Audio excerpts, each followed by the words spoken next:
मराठी उद्योजक असं म्हणतायत की कॉम्पिटिशन खूप वाढली आहे. कॉम्पिटिशन नाही वाढली आहे, तर आता विजिबिलिटी वाढली. तर तुम्ही जे प्रोडक्ट आणि सर्व्हिस देताय ते तुमच्या कॉम्पिटिशन पेक्षा थोडंसं वेगळं कसं असू शकतं आणि तुमचा परफॉर्मन्स त्यांच्यापेक्षा तुम्ही कसं इम्प्रूव्ह करू शकता, एवढं जरी तुम्ही केलं ना तर तुम्ही एक नवीन मार्केट क्रिएट करू शकता.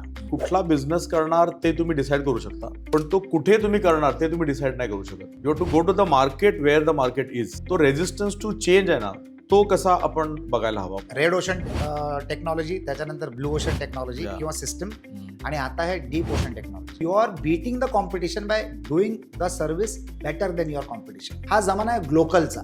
ग्लोकल म्हणजे काय? तुम्ही लोकल पहलवान आहातच, पण आता तुम्ही ग्लोबली कसं कॅप्चर करू शकता. तर असे अनेक मराठी उद्योजक आहेत ज्यांनी लोकल मार्केट कॅप्चर केल्यानंतर ते आंतरराष्ट्रीय देशांमध्ये सुद्धा मार्केट क्रिएट करतायत. जेवढं आपलं मार्केट मोठं तेवढी आपली ताकद वाढणार, तेवढी आपली प्रगती होणार. तर it is all about strategizing. Your competition is your resource. त्या रिसोर्सचा वापर तुम्ही कसा करावा ही तुमची बुद्धिमत्तावर डिपेंड आहे. So you conquer only the next competitor. Absolutely. That is the benefit of the competition. अनेक लोक असं करतात आणि अनेक कंपनीज अशा करतात. बिझनेसमध्ये तुम्हाला कॉम्पिटिशनला मात द्यायची असेल तर तुमची स्ट्रॅटेजी त्यांच्या स्ट्रॅटेजीपेक्षा चांगली असली पाहिजे. सो माझं ऑब्झर्वेशन असं आहे की कुठलाही मोठा कॉम्पिटिटर आहे ना, तो तुम्हाला प्राईजवर बीट करू शकतो, तुम्हाला लॉजिस्टिकवर बीट करू शकतो, डिलिव्हरीवर बीट करू शकतो, पण कस्टमाइज सर्व्हिसला बीट नाही करू शकत. आणि व्हॅल्यू क्रिएशन फक्त प्राइस पॉईंटमध्ये नसते.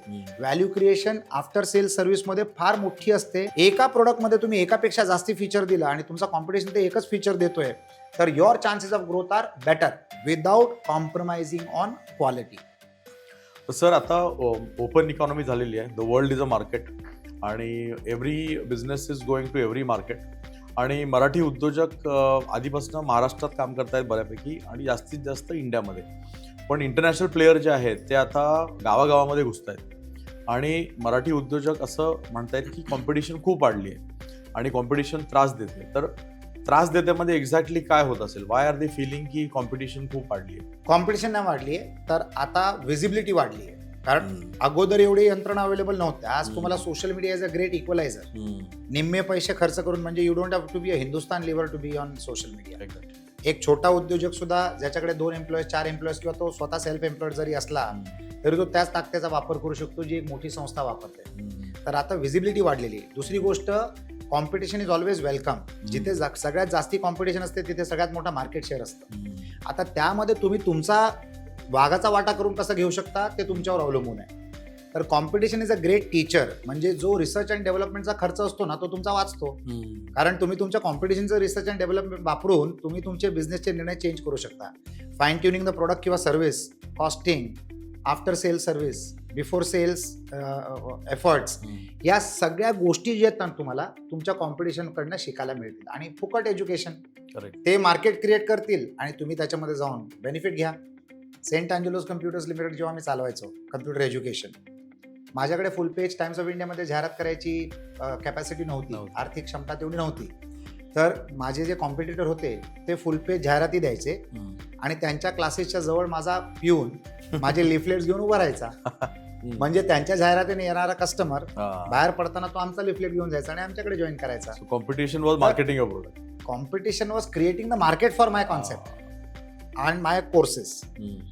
तुम्ही ना कुठच्या परिस्थितीला कसं वाचता हे महत्वाचं आहे. कोण माझ्यापेक्षा मोठा आहे छोटा आहे डझंट मॅटर.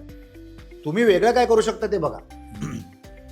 दुसरी गोष्ट, everything that you want to invent is already invented. म्हणजे तुम्ही काय नवीन गोष्टीचा शोध लावू नाही शकत.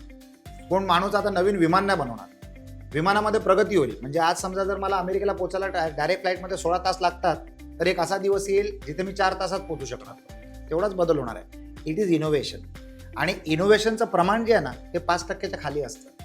तर तुम्ही जे प्रोडक्ट आणि सर्व्हिस देताय ते तुमच्या कॉम्पिटिशनपेक्षा थोडंसं वेगळं कसं असू शकतं आणि तुमचा परफॉर्मन्स त्यांच्यापेक्षा तुम्ही कसं इम्प्रूव्ह करू शकता, एवढं जरी तुम्ही केलं ना तर तुम्ही एक नवीन मार्केट क्रिएट करू शकता. आता फॉर एक्झाम्पल पोर्टेबल बॅटरी आहे. तर पोर्टेबल बॅटरीचं मार्केट एकदम कंजेस्टेड आहे. तर त्या पोर्टेबल बॅटरी जी आपण मोबाईलला चिटकवतो किंवा केबलने कनेक्ट करतो आणि चार्ज करतो, त्याच्यामध्ये समजा जर तुम्ही मेमरी आणली तर तुमची युजिबिलिटी वाढते आणि तुम्ही प्रीमियम पैसे कमवू शकता. ते व्हायला लागलेलं मी फक्त सांगतोय. ज्याने ते केलं त्याला ते समजलं. एखादा व्यक्ती त्या बॅटरीमध्ये टॉर्च क्रिएट करू शकतो, प्लस मेमरी कार्ड करू शकतो, प्लस ते चार्जिंग करतं. तर तुम्ही एक छोटंसं इनोव्हेशन काय करू शकता आणि त्या प्रोडक्टला थोडं वेगळं कसं बनवू शकता, तर तुमच्यासाठी एक टोटल नवीन मार्केट तयार होते. दुसरी गोष्ट, एक जमान्यामध्ये लोकांना असे बुटं घालायचे जे 15 वर्ष चालले पाहिजे. आता कोणाला ड्युरेबिलिटीमध्ये इंटरेस्ट नाही. आपलं प्रोडक्ट ड्युरेबल असलं पाहिजे, तो भाग वेगळा आहे. लोकांची स्पेंड इकॉनॉमी सुरू झालेली. लोक खर्च जास्ती करतात. त्यांना एक मोबाईल चालत नाही, ते 2-2, 3-3 मोबाईल ठेवतात. त्यांना एक नंबर चालत नाही, ते एका मोबाईलमध्ये 2 नंबर टाकतात, 2 मोबाईलमध्ये 4 नंबर टाकतात. म्हणजे लोक मोठे कन्झ्युमर होत चालले.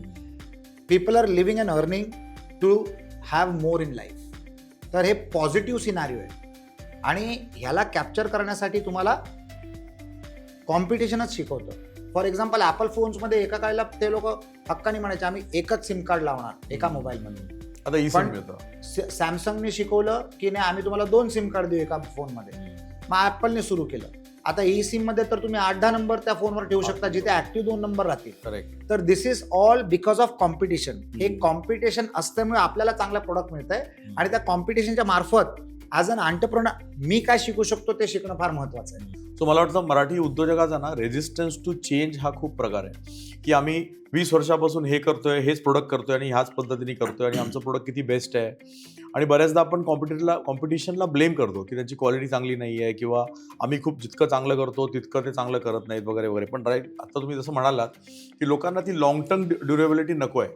त्यांना तो एक युजेबिलिटी हवी आहे किंवा त्याला व्हरायटी हवी आहे, त्याला नॉवेल्टी हवी आहे त्याच्यामध्ये. This is the mindset of the customer change होतोय. मला वाटतं रेजिस्टन्स टू चेंज हा विषय मराठी उद्योजकांना जास्त लागू पडतो, कारण त्यांना जिथे राहतात, ज्या तालुक्यात, ज्या जिल्ह्यामध्ये राहतात ना, तिथेच त्यांना मार्केट करायचं असतं. तर मी असं नाही म्हणतो की कुठला बिझनेस करणार ते तुम्ही डिसाईड करू शकता, पण तो कुठे तुम्ही करणार ते तुम्ही डिसाईड नाही करू शकत. You have to go to the market where the market is, right. तर त्याला एक कॉन्सेप्ट असतो रेड ओशन आणि ब्लू ओशन. ज्या ज्या ठिकाणी कॉम्पिटिशन असते त्याला आपण रेड ओशन म्हणतो आणि जिथे अजून कॉम्पिटिशन पोहोचलेली नाही आहे तिथे आपण ब्लू ओशन म्हणतो. जसं आता महाराष्ट्रामध्ये जर आपण ट्रॅव्हल इंडस्ट्रीमध्ये बघितलं तर बी आणि सी सिटीजमध्ये जास्त स्कोप आहे ट्रॅव्हल इंडस्ट्रीला रादर दॅन मुंबईमध्ये. कारण मुंबईमध्ये सगळे इंटरनॅशनल प्लेयर आहेत आणि त्यांना तुम्हाला कम्पीट करावं लागतं. सो आणि मगाशी तुम्ही जे इंटरेस्टिंग गोष्ट म्हणाला की रिसर्च अँड डेव्हलपमेंट ते ऑलरेडी कॉम्पिटिटर करतो, तर आपण काय करायला हवं ना, तर आपण रिसर्च अँड डुप्लिकेट करायला हवं. You have to just see what they have done and you can duplicate that. So तो रेजिस्टन्स टू चेंज आहे ना, तो कसा आपण बघायला हवा. म्हणजे जिकडे बिझनेस घेऊन जाईल तिकडे जावं लागेल किंवा मी 20 वर्ष इथे आहे तर इथेच करणार, असाने बिझनेस वाढेल का कधी? तुम्ही जे म्हणाला ते एकदम योग्य आहे. म्हणजे रेड ओशन टेक्नॉलॉजी, त्याच्यानंतर ब्लू ओशन टेक्नॉलॉजी किंवा सिस्टम, आणि आता आहे डीप ओशन टेक्नॉलॉजी. अच्छा. तर what is deep ocean technology? Deep ocean technology म्हणजे समजा मी ईशा टूर्स अँड ट्रॅव्हल्स आहे किंवा विना टूर्स अँड ट्रॅव्हल्स आहे आणि मी आता त्यांना प्रवासाला घेऊन चाललोय. आता मी त्याच्यामध्ये माझी एक सोशल मीडिया टीम लावली आणि ती सोशल मीडिया टीम काय करते, माझ्याबरोबर प्रवास करणारे जे लोक आहेत, माझे जे कस्टमर्स आहेत, त्यांचं मी व्हिडिओ कॉन्टेंट क्रिएट करतोय त्यांना प्रसिद्ध करण्यासाठी. त्याचे 2 फायदे आहेत. तो व्यक्ती स्वतःचं कॉन्टेंट पसरवणारच, ऑटोमॅटिकली टूर्स अँड ट्रॅव्हलचं नाव बनतं. I am not charging anything extra, पण माझा डिमांड वाढू शकतो. तर तुम्ही डिमांड कसं क्रिएट करू शकता ते फार महत्वाचं आहे. तर आता ह्याच्यामध्ये मी काय केलं, I went deep into the system की मी याच्यामध्ये वेगळं पण काय देऊ शकतो. तर मी माझ्या प्रत्येक कस्टमरचं व्हिडिओ प्रोफाईल बनवतो, कॉन्टेंट बनवतो. आता 100 पॅसेंजर्स असतील, कस्टमर्स असतील, त्याच्यामधनं 20 लोकांना त्याची हाऊस असेल, तर ती हाऊस तुम्ही पूर्ण करून देताय, तर ते तुमचे प्रचारक बनतात. Free advertising, free marketing. तर you are beating the competition by doing the service better than your competition. हे अतिशय महत्वाचं आहे. दुसरी गोष्ट, हा जमाना आहे ग्लोकलचा. ग्लोकल म्हणजे काय, तुम्ही लोकल पेहलवान आहातच, त्याच्यामध्ये देर इज नो दुमत नाही आहे, पण आता तुम्ही ग्लोबली कसं कॅप्चर करू शकता. तर असे अनेक मराठी उद्योजक आहेत ज्यांनी लोकल मार्केट कॅप्चर केल्यानंतर ते आंतरराष्ट्रीय देशांमध्ये सुद्धा मार्केट क्रिएट करतायत. टेक्नॉलॉजीमुळे पूर्ण जग जे एक छोटंसं गाव झालेलं आहे. तर तुम्हाला पोहोच कुठेही असू शकते ॲट नो कॉस्ट. आपण हे कॉन्टेंट बनवतोय, आपण मुंबईत बसून बनवतोय, पण हे बघणार 2 tier, 3 tier, 4 tier किंवा अमेरिकेतला एक प्रेक्षक, लंडन मधला एक प्रेक्षक. तर टेक्नॉलॉजीमुळे आणि इट इज नो कॉस्ट, आपल्याला त्याची कॉस्ट काहीच लागत नाही, पण आपले विचार लोकांपर्यंत पोहोचतायत. त्याच प्रकारे विचारांसारखं जर आपले प्रोडक्ट पोहोचू शकले तर we become a glocal market, a businessman, glocal businessman. Local strength, global market. जेवढं आपलं मार्केट मोठं तेवढी आपली ताकद वाढणार, तेवढी आपली प्रगती होणार. तर इट इज ऑल अबाउट स्ट्रॅटेजायझिंग. आपण स्ट्रॅटेजी कशी बनवू शकतो. आपल्या मागे शिवाजी महाराज साहेब बसलेत. शिवाजी महाराजांनी आपल्याला काय शिकवलं? Gorilla warfare. ते कधीच कॉम्पिटिशनला ताकदीला घाबरले नाही. 1 लाखाचं सैन्य असलं तरी ते 5,000 लोकांनी घेऊन त्यांना अटॅक करायचे. म्हणजे आपण असं कुठेच नाही पाहिलंय. 1 लाख लोक 5,000 लोकांना अटॅक करतात हे बऱ्याचदा घडलं असेल इतिहासात. पण 5,000 लोकांनी 1 लाख लोकांवर अटॅक करणं हे गरिला वॉरफेअर आहे. तर बिझनेस इज अ गेम आणि it is a pleasant war. We just need to strategize better. कॉम्पिटिशनला आपली कमजोरी न समजता कॉम्पिटिशनला आपण आपली ताकद कसं बनवू शकतो याचा विचार करायचा. सिम्पल. युट्यूबवर एक नवीन बिझनेस सुरू केला लोकांनी आणि मराठी उद्योगांनी पण सुरू केलेला आहे. जे प्रसिद्ध पिक्चर असतात तो पिक्चर बॅकग्राऊंडमध्ये चालू असतो आणि आपण त्या पिक्चरची कॉमेंट्री देतोय. अच्छा. आणि आपले व्ह्यू वाढतात आणि त्या व्ह्यूकडनं आपल्याला युट्यूब इन्कम देतो. किती चांगला बिझनेस आहे. म्हणजे कोणीतरी 700-800 कोटी रुपये खर्च करून एक पिक्चर बनवलाय हॉलिवूडचा आणि कोणतरी शहाणा त्या पिक्चरबद्दल माहिती देतोय आणि त्याला 15 million view, 20 million view, 50 million view मिळतात आणि त्याच्यातनं तो इन्कम घडवतोय. डोक्याचा भाग. There are resources that are required for the business. तुम्हाला भरपूर रिसोर्सेस लागतात. ते सगळे रिसोर्सेस तुमचे असले पाहिजेत का? गरज नाही आहे. मला ट्रेनचं शूट करण्यासाठी ट्रेन माझी स्वतःची असली पाहिजे असं नाही आहे ना. मी ट्रेनमध्ये जाऊन शूट करू शकतो. दुसऱ्यांचे रिसोर्सेस आपण कसे युटिलाइज करू शकतो हा सुद्धा एक विचार आहे. Your competition is your resource. त्या रिसोर्सचा वापर तुम्ही कसा करावा ही तुमची बुद्धिमत्तावर डिपेंड आहे. आणि प्रत्येक बिझनेसमध्ये ब्लू ओशन असणं फार गरजेचं आहे. Can you create the deep ocean? जर ते तुम्ही करू शकाल अतिउत्तम. सो आय थिंक कॉम्पिटिशनला बीट करण्यासाठी ना म्हणजे आपण फक्त प्रोडक्ट टू प्रोडक्ट कम्पेअर केलं तर we will never be able to be able. आणि price war is a wrong strategy. Exactly.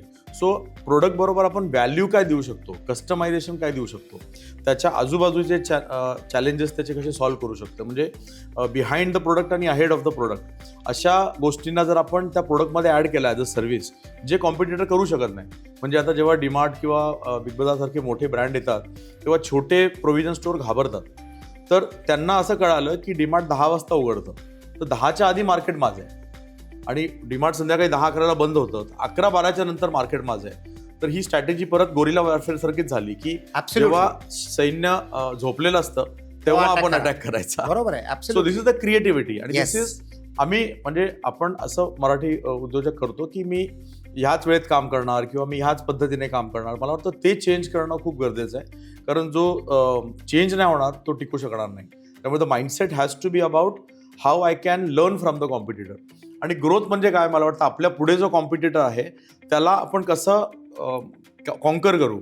That is our first step. बरोबर. डायरेक्टली टॉपची कॉन्कर करायची गरज नाही आहे. So you conquer only the next competitor. Absolutely. That is the benefit of the competition. अनेक लोक असं करतात आणि अनेक कंपनीज अशा करतात. भारतामध्ये महिंद्राने तेच केलंय. अनेक अशा कंपनीज असेच स्ट्रॅटेजीज आखून सक्सेसफुल होतात.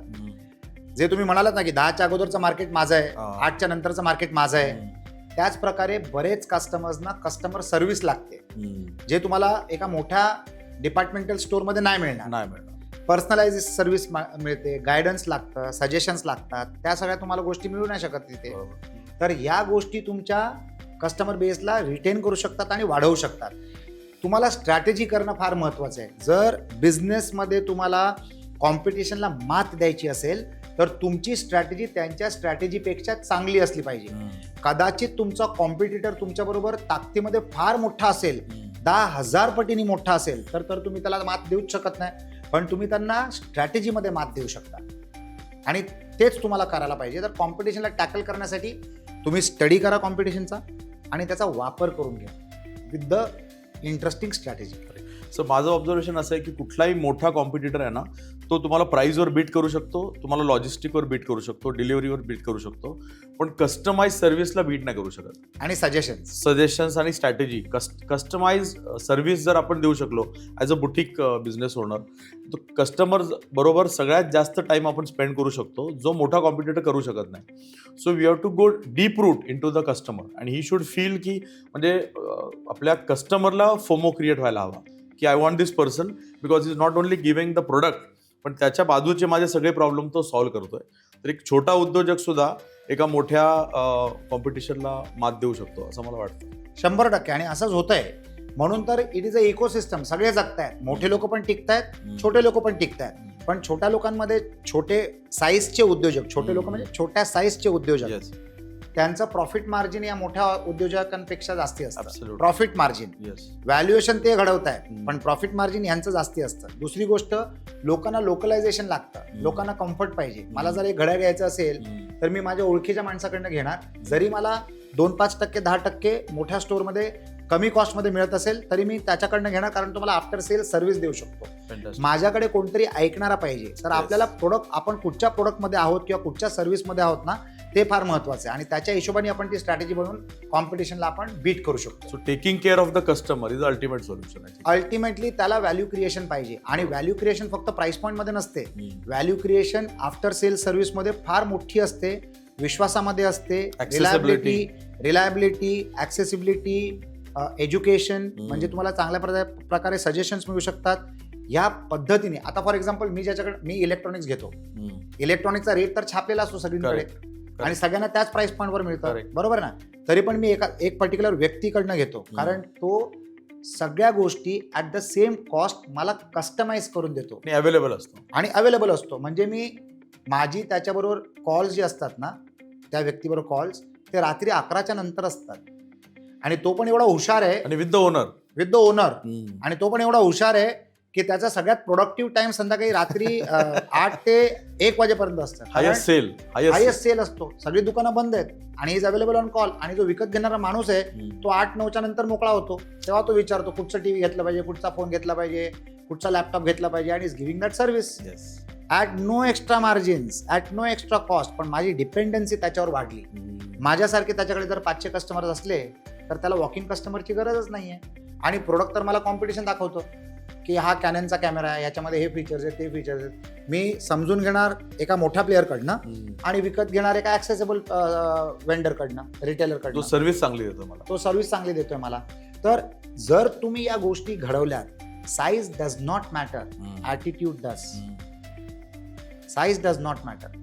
तुम्ही काय ॲटिट्यूडनी चालता ते महत्वाचं आहे. दुसरी गोष्ट, एक छोटा उद्योजक जो असतो ना, तो त्याच्या इकॉनॉमीमध्ये एवढा चांगला रमलेला असतो की त्याची प्रॉफिटेबिलिटी कधी पण एका मोठ्या प्लेअरपेक्षा जास्ती चांगली असते. परंतु मी हेच म्हणेन की प्रत्येक उद्योगामध्ये आपल्याला व्हॅल्युएशन क्रिएट करणं गरजेचं आहे, आणि ते देखील तुम्हाला कॉम्पिटिशन शिकवतं. कारण लोक असं म्हणतात, समजा जर माझ्या या कॉम्पिटिशनच्या कंपनीची किंमत जर 10,000 कोटी रुपये, same market, same customer, same target audience, same TAM, बरोबर आहे, टोटल ॲड्रेसेबल मार्केट, आणि माझी व्हॅल्युएशन 50 कोटीच आहे फक्त, किंवा 150 कोटी आहे. आता 10,000 कोटीच्या एक्झाम्पलच्या समोर 150 कोटी पटतं, आणि त्या 150 कोटीमध्ये माझी तर लॉटरी आहे जर कोणी ऍक्सेप्ट केलं तर this is how you should use competition. तुमचं टार्गेट मार्केट एक्सप्लेन करण्यासाठी कॉम्पिटिशनचा वापर करायचा आणि स्वतःच्या प्रीमियमनेसला त्याच्यामध्ये ढकायचं. तर you will get a better perceived value. Ultimately valuation is a game of perception. आणि सर्व्हिसने ना you can become the king of your domain, geography. International जरी आला तरी people will prefer the local player because they know him for so many years. आणि त्याला accessibility आहे की मला उद्या काही चॅलेंज झाला तर they are here, I can go to them, मी त्यांना भेटू शकतो. जसं तुम्ही 11 वाजता त्यांना सर्व्हिस. ॲब्सोल्युटली. आता डिजिटल तिकीट बाईंग कधीपासून सुरू झालं. लोकांना वाटलं सगळे ट्रॅव्हल एजंट्स बंद पडतील. एकही ट्रॅव्हल एजंट बंद नाही पडला. ट्रॅव्हल एजंटचा बिझनेस वाढला, लोक जास्ती प्रवास करायला लागले. प्लेन्सच्या आणि एअरलाईन्सच्या कॉम्पिटिशनमध्ये भाव एवढे कमी झाले की जे लोक ट्रेननी प्रवास करायचे ते प्लेननी प्रवास करायला लागले. आणि ट्रॅव्हल एजंट्स तिथेच आहेत आणि they are giving value added services. Tickets बरोबर, विजा करून देतात, पासपोर्ट करून देतात, तिकीट तुम्हाला सीट पाहिजे तर सेट करून देतात, प्रिंटआउट घरी आणून देतात, फ्लाईट चेंज करायचं असेल तर ते करून देतात, रिफंड क्लेम करायचं असेल तर त्याच्यासाठी फॅसिलिटेट करतात वगैरे वगैरे. तर if your in the service industry you have to just have a better strategy, that's it. So every product इंडस्ट्रीला सर्व्हिस ऍड करून त्या कस्टमरची जर तुम्ही काळजी घेतली तर कॉम्पिटिशन विल नॉट रबल.